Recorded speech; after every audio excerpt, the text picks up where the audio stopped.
नेपाल में आज 2-3 दिनों से क्या चल रहा है, सब दुनिया देख रही है, सब देश देख रहा है। कुछ काठमांडू से और नेपाल के बाकी हिस्से से जेएनजी आंदोलन की तरह तस्वीरें पूरी तरीके से फैल रहा है, जिस पे आप लोग फ़ोटो में भी देख सकते हैं। दुनिया में देखा है, लेकिन इन्हीं आंदोलन के आड़ में जो वहाँ की जेलें हैं, वहाँ से बहुत से कैदी फरार हो गए हैं। ये आलिंगन एक ऐसे हो जाता है कि नेपाल की सबसे बड़ी जो जेल होती है, वहाँ से भागने वाले लोग हजारों हो जाते हैं। और जो कैदी भाग रहे हैं, वो कैदी रेपिस्ट है, कोई मर्डर है, कोई डकैती में, कोई चोरी में, यानी कि सारे जुर्मों में ये लोग आके यहाँ पे बंद थे। लेकिन जो जैन जी की जो आंदोलन हो रही थी, इस आंदोलन को जेल में भी लेके आया जाएगा आता है, और उसके बाद यहाँ से कैदियाँ भागना शुरू कर देते हैं। अब चलिए पूरी घटना को बताएंगे, आखिर कि वहाँ पे नेपाल में आखिर ऐसे हुआ कैसे, और कितने अभी तक जो कैदी हैं जेलों से भाग चुके हैं। उससे पहले आप लोग से रिक्वेस्ट करते हैं, अगर आप हमारे चैनल पर नए हैं तो चैनल को आज ही सब्सक्राइब कर लीजिए। तो नमस्ते, आदाब, सत श्री अकाल। आज की जो सच्ची घटना मैं आप लोग को सुनाने और बताने जा रहा हूँ, ये घटना जो नेपाल देश है वहीं के ये घटना है, जो 2-3 दिन पहले से ही घट रहा है, सोमवार या मंगलवार से। कहानी नेपाल की है। जैसे सोमवार को जेएनजी आंदोलन शुरू हुआ था, सोमवार और मंगलवार को काठमांडू के सड़कों पे जैसे कि कोहराम मच गया था। हजारों के लोग तादाद में आकर जेएनजी के आंदोलन कर रहे थे। जो प्राइम मिनिस्टर हैं वो आके भाग चुके हैं, वहाँ के जो मंत्री है वो इस्तीफा दे चुके हैं, सांसद है वो भी इस्तीफा दे चुके हैं। हर जगह कुछ लोग हैं जो आग लगा रहे थे और नारा लगा रहे थे, ये भ्रष्ट अधिकारी, भ्रष्ट जो नेता है, और ये लोग देश छोड़ के भी भाग गए हैं। इसी बीच जो जेल में कैदी थे, उनके पास भी ये आंदोलन की चिंगारी पहुंच जाती है। उनको भी लगता है कि अब यही सही मौका है जेल से भागने के लिए। तभी वहाँ का एक जेल होता है जिसमें कैदी होते हैं।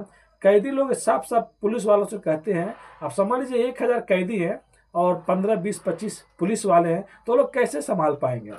कैदी लोग डायरेक्ट कहते हैं कि देखो, अगर तुम लोगों ने नहीं हटा तो हम लोग गेट तोड़ देंगे और उसके बाद तुम लोग हमसे सामना करना पड़ेगा। फोटो में आप लोग देख सकते हैं कैसे वहाँ के कुछ पुलिस वाले जो रहते हैं रोड पे खड़े हो जाते हैं और बंदूक तान देते हैं, कहते हैं अगर तुम लोगों ने नहीं माना तो हम लोग गोली चलाएंगे। लेकिन ऐसे करने के बाद तादाद इतना ज़्यादा कैदियों का रहता है जिससे पुलिस वाले नहीं संभाल पाते हैं। उसके बाद पुलिस वाले खुद रिक्वेस्ट करते हैं, भाई जाना है तो चले जाओ। पुलिस वाले वहाँ से हट जाते हैं। देख सकते हैं कैसे गेट तोड़ के सब कैदियाँ भाग रहे हैं। और एक जेल होता है, उस जेल में बस बच्चे लोग रहते हैं, लगभग 228 बच्चे रहते हैं, जिसको बाल सुधार गृह कहा जाता है। जब उन बच्चों को पता चलता है कि यहाँ पे मतलब आंदोलन चालू हो गया है, उसके बाद जो उसमें से बच्चे रहते हैं, वो बच्चे लोग वहाँ के जो पुलिस अफसर रहते हैं उनसे हथियार छीनने लगते हैं, और उसके बाद वो लोग भी प्रोटेक्ट करने लगते हैं। फिर बाद में 228 बच्चे में से लगभग 5 लोगों को तो गोली ही लग जाती है, क्योंकि पुलिस फिर कहती है कि नहीं, अब ज़्यादा अगर कुछ करेंगे तो और भी बच्चे मर जाएंगे, क्योंकि मजबूरी में उनको गोली चलाना पड़ता है। फिर बाद में वहाँ से जो बच्चे रहते हैं वो लोग भी वहाँ से भाग जाते हैं। उसके बाद काठमांडू के एक और जेल होता है जिसका नाम सुंदारा सेंट्रल जेल होता है, जहाँ पे 3300 कैदी रहते हैं। उसमें रेपिस्ट हो गए, मर्डर हो गए, डकैती वाली हो गए, वो लोग भी वहाँ से जेल में तोड़फोड़ करते हैं और वहाँ से वो लोग भी फरार हो जाते हैं, क्योंकि पुलिस उनको नहीं रोक पाती है। और उसके बाद काठमांडू की सबसे बड़ी जेल नक्खू होता है।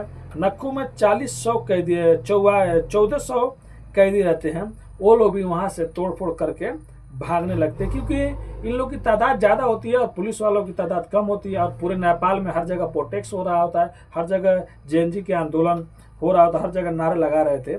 और काठमांडू का एक दिल्ली बाजार जेल है, वहाँ से भी जितने भी कैदी रहते हैं सब के सब फरार हो जाते हैं। वहाँ के जो पुलिस अधिकारी, बड़े अधिकारी हैं, वो कहते हैं कि 25 जेलों में से लगभग 2 या 3 दिनों में 13,500 से ऊपर कैदी फरार हो गए हैं। जिसके बाद अब उन लोगों की खोज खबर हो रही है, और अभी सुनने में आ रहा है, आज मैं वीडियो बना रहा हूँ शुक्रवार के दिन, तो बहुत से कैदी वापस भी लौट के आ रहे हैं जिनको ये उम्र कम हो गया है, मतलब जिनकी सज़ा कम हो गई है। लेकिन जो वो लोग हैं जिनको सजाए मौत या उम्र कैद की सज़ा हो गई है, वो लोग तो भी नहीं आ रहे हैं। उसके बाद पार्लियामेंट में तोड़फोड़, उसके बाद सुप्रीम कोर्ट में तोड़फोड़, उसके बाद एक जगह तो जेल में ये लोग 2 ब्लॉक में ही आग लगा देते हैं। और आग लगाने के बाद जो इस तरह इलाका होता है वहाँ से 200 कैदी फरार भी हो जाते हैं, क्योंकि आग लगने के बाद पुलिस वाले खुद कहते हैं कि देखो तोड़फोड़ मत करो, तुमको जाना है तो यहाँ से चले जाओ। जिसमें से 100 तो खाली मर्डर के सजा वाले होते हैं, जिनको मतलब जीवन भर कारावास की सजा मिल चुकी रहती है, लेकिन वो लोग यहाँ से फरार हो जाते हैं, जिसमें से शायद 19 इंडियन रहते हैं। अब वहीं पे मोतिहारी एक जालेसर जेल है, एक बड़ी जेल है जिसमें 575 कैदी रहते हैं। यहाँ से भी 550 कैदी निकल जाते हैं आंदोलन के नारा लगाते हुए, लेकिन फिर बाद में कुछ कैदी वापस आ जाते हैं। एक सुनसारी की झुमका जेल है जिसमें 1575 कैदी रहते हैं, जिसमें से सब कोई भाग जाते हैं, लेकिन 220 वापस आ जाते हैं। और इसी में जो पहले मैं बताया कि 19 इंडियन थे, यहाँ पे भी 19 इंडियन थे जिनकी सजा कम हो गई रहती है, वो लोग वापस आ जाते हैं कि बाद में फिर पकड़े जाएंगे तो सजा फिर जेल ज़्यादा हो, इसके लिए वो लोग वापस आ जाते हैं। अब एक और टेंशन आ गई है, क्योंकि भारत जो देश है नेपाल से सटा हुआ है और अक्सर नेपाली लोग या हम लोग उधर जाते हैं घूमने के लिए। मैं भी उत्तर प्रदेश से हूँ, तो उत्तर प्रदेश से उनका बॉर्डर लगता है, बिहार से भी लगता है और पश्चिम बंगाल से भी लगता है। और हमारे जो सुरक्षा गार्ड है, जो एसएसबी के जवान, ये लोग बॉर्डर पे तैनात है, ये लोग मतलब सुरक्षा देखते हैं। हाल में ही लगभग 35 लोगों को पकड़ा गया है, एसएसबी ने पकड़ा गया है। उत्तर प्रदेश से 22 और बिहार से 10 और पश्चिम बंगाल से 3। मतलब ऐसे लोग हैं जो इंडिया में घुसने की कोशिश कर रहे थे, जो मर्डरर हैं, जो रेपिस्ट हैं, जिनको सजा हो गई है, वो वहाँ की आर्मी से पुलिस से बचना चाहते हैं। यहाँ पे बच के आ जाएंगे तो बच जाएंगे इंडिया में, लेकिन उन लोग को पकड़ा गया है। न जाने और कितने लोग चोरी छुप पे घुस भी आए होंगे, तो बाद में लोग आके फिर से ये लोग गलत काम करेंगे। तो पुलिस इनका भी खोज खबर कर रही है। और अब देखिए वहाँ पे माहौल शांत है, लेकिन वहाँ के जो पुलिस अधिकारी हैं वो कह रहे हैं कि 25 जेलों में से 15,000 साढ़े 13,000 तक लोग कैदी फरार हो गए हैं। उसमें से बहुत कम कैदी हैं जो वापस आ रहे हैं, लेकिन बहुत से कैदी ऐसे हैं जो फरार हो गए, जो अच्छे हैं वो वापस आ रहे हैं। तो ये थी नेपाल की जो जेएनजी जो प्रोटेस्ट जो आंदोलन हो रहा था, जिसमें सबसे ज़्यादा अगर किसी को फायदा हुआ है तो जेल को कैदियों को, क्योंकि नेपाल के इतिहास में इससे बड़ा जेल का कोई मतलब ऐसा कांड हुआ ही नहीं जहाँ पे इतने ज़्यादा कैदी एक ही बार में जेल से बाहर भाग जाए। तो ये कहानी सुनाने का उद्देश्य किसी के वजह से दुखाना नहीं है मेरे दोस्त, बस ये पड़ोसी देश में जो हो रहा है बस उसकी कुछ कहानी, कुछ चीज़ों से आप लोग को रूबरू कराया कि देखिए आंदोलन के आड़ में कैसे इसको जेलों तक लेके जाया गया। फिर जेल में से जितने भी कैदी थे जो खुखार थे, सब कोई वहाँ से फरार हो गए।